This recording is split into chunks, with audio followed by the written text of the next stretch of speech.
हाय दोस्तों, शांति online classes में आपका स्वागत है।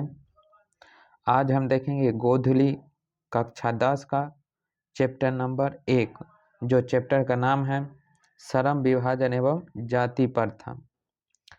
तो अभी तक आप हमारे चैनल पर नए हैं तो चैनल को सब्सक्राइब कर ले और बेल आइकन दबा दें। चलिए हम अपना वीडियो स्टार्ट करते हैं।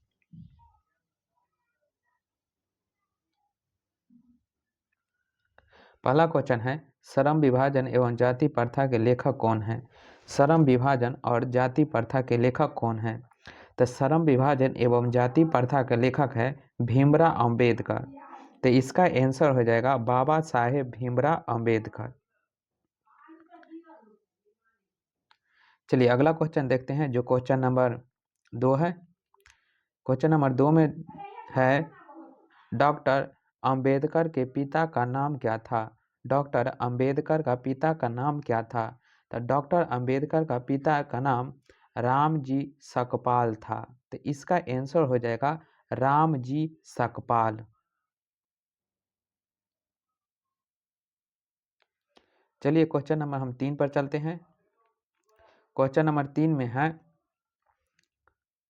आधुनिक सभ्य समाज कार्य कुशलता के लिए किससे आवश्यक मानता है? आधुनिक सभ्य समाज, सभ्य में कहने का मतलब है साफ सुथरा, जो इसमें जाति पाति का किसी भी प्रकार का भेदभाव छुआछूत ना हो।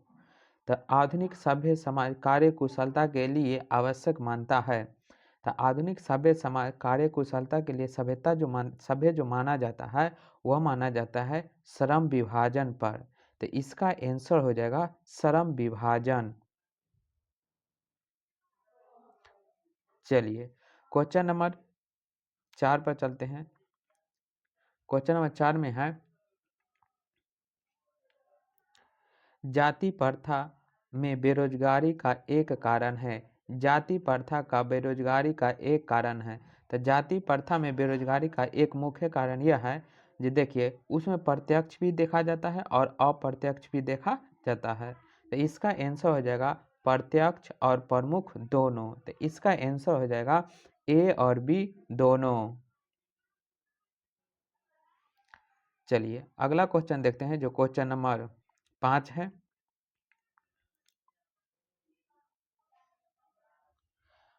मूक नायक क्या है? मूक नायक क्या है? तो मूक नायक जो है वह एक प्रकार का पत्रिका है। मूक नायक एक प्रकार का क्या है? पत्रिका। तो इसका आंसर हो जाएगा पत्रिका। चलिए अगला क्वेश्चन देखते हैं, जो क्वेश्चन नंबर 6 है। डॉक्टर भीमराव अंबेडकर की मृत्यु कब हुई और कहाँ? डॉक्टर भीमराव अंबेडकर की जो मृत्यु हुई थी वो हुई थी 1956 में, और हुई थी कहाँ? तो दिल्ली में हुआ था। जन्म इनका हुआ था मध्य प्रदेश में, मगर मृत्यु हुआ था 1956 में, और वो भी दिल्ली में। तो इसका आंसर हो जाएगा 1956 दिल्ली। चलिए अगला क्वेश्चन देखते हैं, जो क्वेश्चन नंबर 7 है।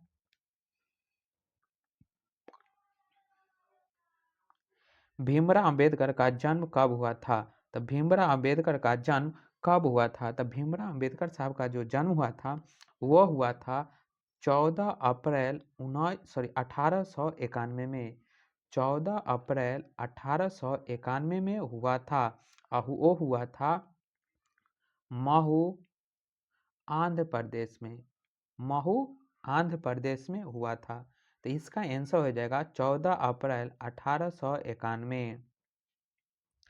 चलिए क्वेश्चन नंबर 8 पर चलते हैं।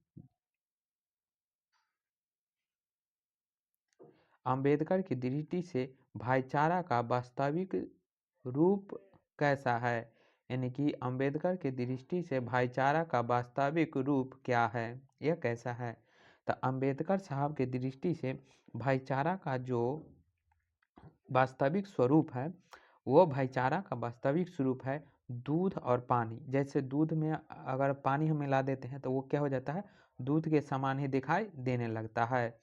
तो इसका जो आंसर होगा वो होगा दूध और पानी, पानी के मिश्रण की तरह। चलिए क्वेश्चन नंबर हम 9 की तरफ चलते हैं, जो क्वेश्चन नंबर 9 है। यहाँ बोला जा रहा है भारतीय संविधान के निर्माण में महत्वपूर्ण भूमिका किसकी है। भारतीय संविधान के निर्माण में महत्वपूर्ण भूमिका किसकी है। तो भारतीय संविधान के निर्माण में महत्वपूर्ण भूमिका जो है वो है बाबा साहब भीमराव अंबेडकर को।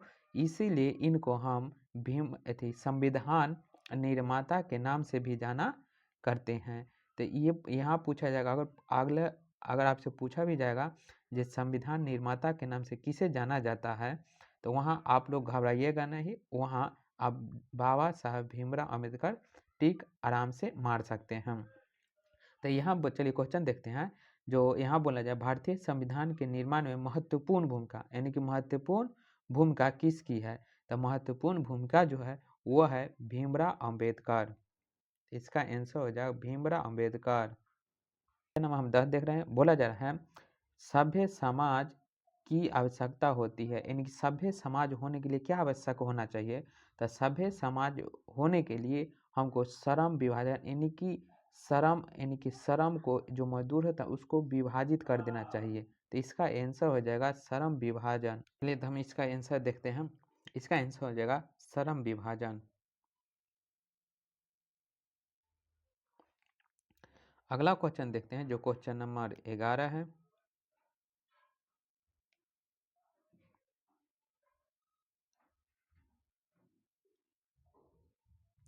क्वेश्चन है प्राथमिक शिक्षा प्राप्त करने के बाद अंबेडकर उच्च शिक्षा प्राप्त करने के लिए कहाँ गए थे।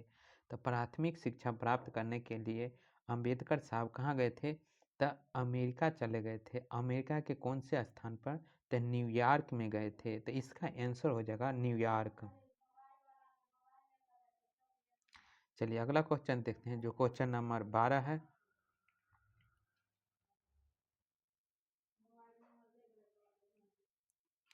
अंबेडकर चिंतित व रचनात्मक के लिए प्रेरित व्यक्ति थे। अंबेडकर चिंतित और रचनात्मक व्यक्ति के लिए प्रेरित थे।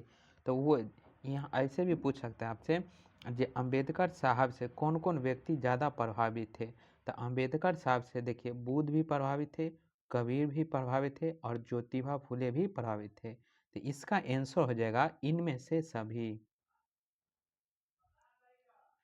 चलिए अगला क्वेश्चन देखते हैं, जो क्वेश्चन नंबर 13 है कि नहीं। उम्मीद करते हैं यहाँ तक आपको पूरी तरह समझ में आ गया होगा और याद भी हो गया।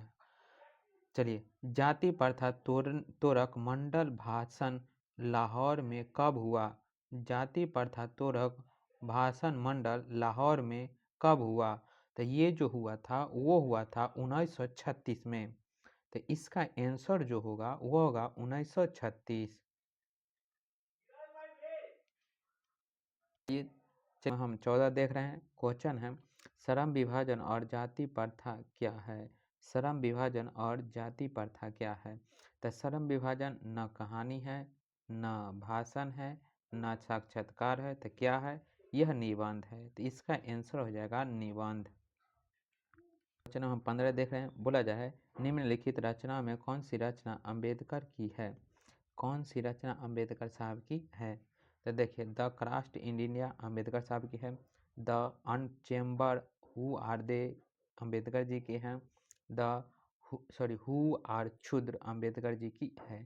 तो इसका जो आंसर हो जाएगा वो होगा इनमें से सभी। चलिए अगला क्वेश्चन देखते हैं, जो क्वेश्चन नंबर 16 है। आधुनिक सभ्य समाज श्रम विभाजन को आवश्यक क्यों मानता है। आधुनिक सभ्य समाज श्रम विभाजन को क्यों आवश्यक मानता है। तो इसीलिए आवश्यक मानता है कि कोई भी काम वो अपना रुचि के हिसाब से कोई भी काम अपना कर सकता है, उसमें जो टालू भाव न पैदा हो। तो इसका जो आंसर हो जाएगा वो होगा कार्य कुशलता के लिए। चलिए अगला क्वेश्चन देखते हैं, जो क्वेश्चन नंबर 17 है।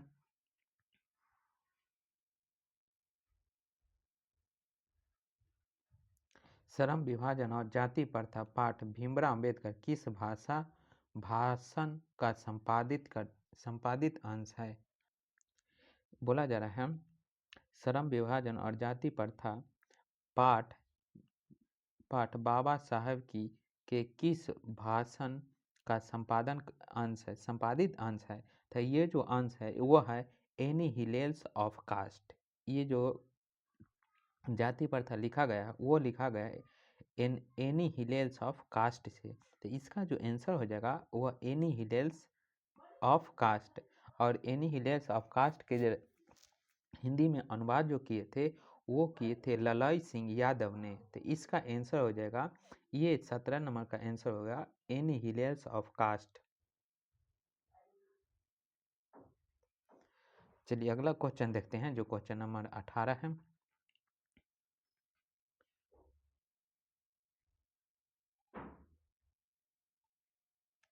क्वेश्चन है भीमराव अंबेडकर के भाषण एनिहिलेशन ऑफ कास्ट किसने हिंदी में रूपांतरण किया। यानी कि एनिहिलेशन ऑफ कास्ट किसने हिंदी में रूपांतरण किया, जो हम अभी पिछले वाले क्वेश्चन में बताए हैं। तो रूपांतरित करने वाला और कोई नहीं थे, वो थे ललाई सिंह यादव। तो इसका आंसर हो जाएगा ललाई सिंह यादव। चलिए अगला क्वेश्चन देखते हैं जो क्वेश्चन नंबर चलिए तो क्वेश्चन नंबर हम 19 देख रहे हैं। बोला जाए है अंबेडकर का जन्म किस परिवार में हुआ था। तो अंबेडकर साहब का जो जन्म हुआ था वो हुआ था एक प्रकार के दलित परिवार में। तो इसका जो आंसर हो जाएगा वो होगा दलित। चलिए अगला क्वेश्चन देखते हैं जो क्वेश्चन नंबर 20 है।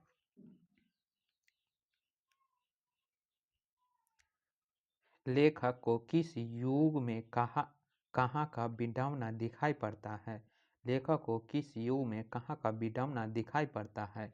तो ये जो विडंबना जो दिखाई दे रहा है इनको दिखाई दे रहा है लेखक मतलब भीमराव अंबेडकर साहब को कहाँ का विडंबना दिखाई दे रहा है। तो ये जो दिखाई दे रहा है वो दे रहा है जाति प्रथा का या जातिवाद। इसका आंसर हो जाएगा जातिवाद। चलिए अगला क्वेश्चन देखते हैं जो क्वेश्चन नंबर 21 है।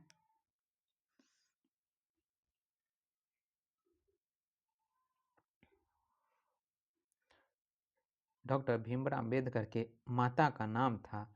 भीमराव अंबेडकर के माता का नाम था। तो भीमराव अंबेडकर के माता का नाम था वो था भीमा बाई। तो इसका आंसर हो जाएगा भीमा बाई। चलिए अगला क्वेश्चन देखते हैं जो क्वेश्चन नंबर 22 है।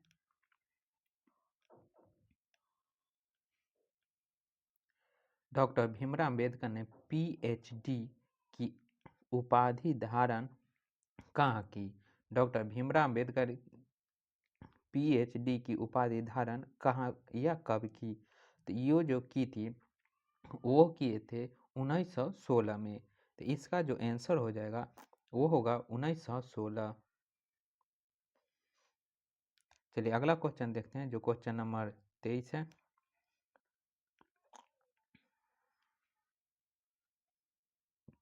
चलिए तो क्वेश्चन नंबर हम 23 देख रहे हैं। बोला जा रहा है लेखक की दृष्टि में विडंबना की बात क्या है। लेखक की दृष्टि में विडंबना की बात क्या है। तो विडंबना की जो बात है वो है जातिवाद के पोषक की कमी नहीं है। अभी भी आप गांव समाज में देखेंगे तो जातिवाद के पोषक की कमी नहीं है। ऊंच नीच भेदभाव छुआछूत बहुत तरह के दिखाई देता है। तो इसका आंसर हो जाएगा जातिवाद में पोषक की कमी नहीं है। चलिए अगला क्वेश्चन देखेंगे जो क्वेश्चन नंबर 24 है। लेखक की दृष्टि में आदर्श समाज कैसा होना चाहिए। लेखक की दृष्टि में आदर्श समाज कैसा होना चाहिए। तो लेखक की दृष्टि में आदर्श यानी कि भीमराव अंबेडकर कैसा चाहते हैं आदर्श कैसा समाज होना चाहिए। तो उनके दृष्टि में स्वतंत्रता समानता भाईचारा ऐसे समाज होना चाहिए। तो इसका आंसर हो जाएगा जिसमें स्वतंत्रता समानता भ्रातृत्वता होना चाहिए। भ्रातृत्वता कहने का मतलब हुआ जो भाईचारा रहना चाहिए। तो चलिए अगला क्वेश्चन देखते हैं जो क्वेश्चन नंबर 25 है। लेखक बेरोजगारी का प्रमुख और प्रत्यक्ष कारण किसे मानते हैं?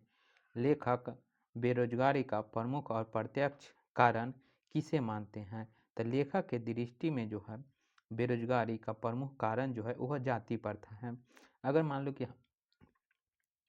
कोई भी व्यक्ति को अगर काम करने का अपने जो जाति के आधार पर जो काम है वो काम करने में रुचि ना हो तो वो क्या करेगा, वो टाल देगा, इन टालू भाव से काम करेगा। तो इसका जो माने क्वेश्चन जो बोला जा रहा है बेरोजगारी का प्रमुख और प्रत्यक्ष कारण है, तो वह बेरोजगारी का प्रत्यक्ष और प्रमुख कारण है वह है जाति प्रथा। तो इसका आंसर हो जाएगा जाति प्रथा। चलिए तो क्वेश्चन नंबर हम आगे चलते हैं। क्वेश्चन नंबर है 26। The caste in India their mechanism किनकी रचना है? The caste in India their mechanism किनकी रचना है? तो ये जो रचना है वह भीमराव अंबेडकर साहब की है। तो इसका आंसर हो जाएगा भीमराव अंबेडकर। चलिए अगला क्वेश्चन देखते हैं जो क्वेश्चन नंबर 27 है।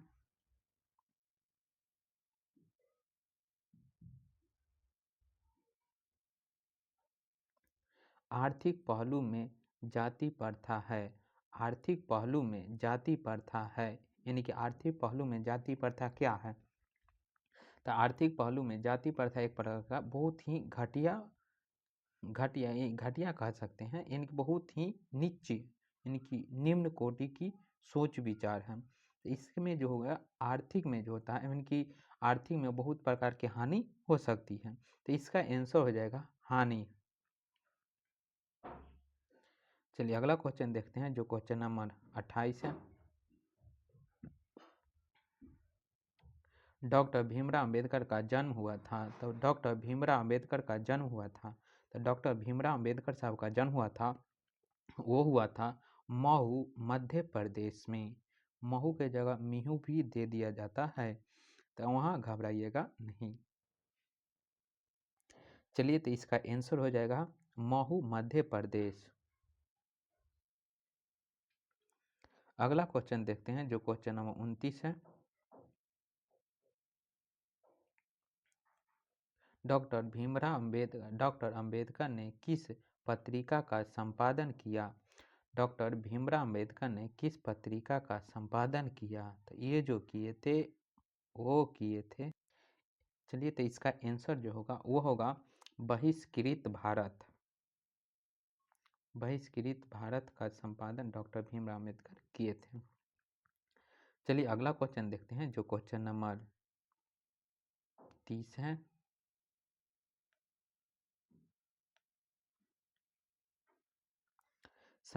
भारतीय संविधान का निर्माता के रूप में हम किसे जानते हैं? इनकी भारत के संविधान निर्माण में महत्वपूर्ण रूप से किनका योगदान था? तो ये जो था वो था भीमराव अंबेडकर साहब का। तो इसका आंसर हो जाएगा भीमराव अंबेडकर। अगले बार हम अगले चैप्टर के साथ आएंगे। चलिए ये चैप्टर हो गया ख़त्म। बिहार बोर्ड में जो पूछे जाने वाली पूरी तरह क्वेश्चन है वो हम आपका 1 नंबर चैप्टर करा दिए हैं। अगर आपको पूरी तरह जानकारी लेना है तो आपको ये वीडियो का जो सब्जेक्टिव है वो कहानी हमने बोर्ड पर लिख के समझा दिया है, वहाँ से जाकर आप देख लीजिए, या नहीं तो हम अपने डिस्क्रिप्शन में लिंक उनका उस चैप्टर का डाल